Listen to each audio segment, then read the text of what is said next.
जय शिवराय मित्रांनो राज्यातील शेतकऱ्यांसाठी कृषी विभागाच्या माध्यमातून एक अतिशय दिलासादायक आणि महत्त्वपूर्ण असा निर्णय घेण्यात आलेला आहे, ज्याच्यामुळे आता शेतकऱ्यांना कोणत्याही कृषी योजनांचा लाभ घेत असताना फक्त फार्मर आयडी असणं गरजेचं आहे। याच्या व्यतिरिक्त कुठल्याही प्रकारच्या कागदपत्राची गरज लागणार नाही।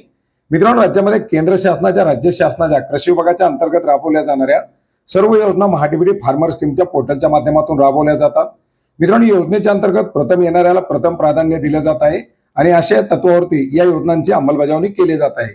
मित्रांनो, योजनांची अंमलबजावणी केली जात असताना ज्या शेतकऱ्यांची निवड या योजनेच्या अंतर्गत केली जाईल त्या शेतकऱ्यांना कागदपत्र अपलोड करण्यासाठी सांगितलं जातं आणि या कागदपत्रामध्ये प्रत्येक वेळी मागितलं जाणारं महत्त्वाचं असं कागदपत्र म्हणजे शेतीचा सातबारा आणि आट ही बंधनकारक कागदपत्र याच्यामध्ये ठेवण्यात आलेली आहेत।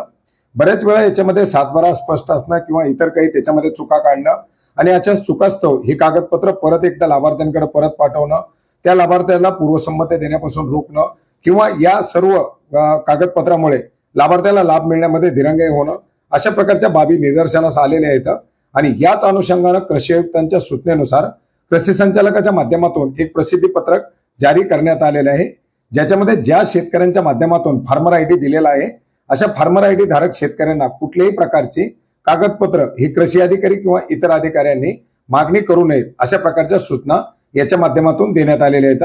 मित्रांनो, एकंदरीत आपण जर पाहिलं तर महाडीबीटी फार्मर स्कीमच्या पोर्टलवरती आता फार्मर आयडी नुसारच योजनेचा अर्ज करता येतो, लाभ घेता येतो आणि अशा प्रकारे आता फार्मर आयडीच्या माध्यमातून अर्ज केल्यानंतर लाभ घेत असताना फार्मर आयडी दिल्यानंतर पुन्हा कागदपत्राची मागणी करू नये, कारण फार्मर आयडी हा इंटिग्रेटेड पोर्टलच्या माध्यमातून बनवला जात आहे। याच्यामध्ये शेतकऱ्याच्या जमिनीची माहिती जोडल्यानंतरच त्या शेतकऱ्याचा फार्मर आयडी जनरेट होतो। त्याच्यामुळे फार्मर आयडी असल्यानंतर या अनावश्यक असलेली कागदपत्र मागू नयेत अशा प्रकारच्या सूचना या प्रसिद्धी पत्रकाच्या माध्यमातून देण्यात आलेल्या आहेत। आणि अशा प्रकारचं हे प्रसिद्धी पत्रक सर्व जिल्हा अधीक्षक कृषी अधिकारी यांना पाठवण्यात आलेले आहे, जेणेकरून आता कुठल्याही प्रकारच्या डेस्कला असलेला अर्ज हा या सातबारा आट अशा कागदपत्रासाठी परत पाठवला जाणार नाही। मित्रांनो, अतिशय दिलासादायक आणि महत्त्वाचा असा निर्णय, ज्याच्यामुळे साहजिकच शेतकऱ्यांचा काही प्रमाणामध्ये खर्च देखील वाचणार आहे। धन्यवाद।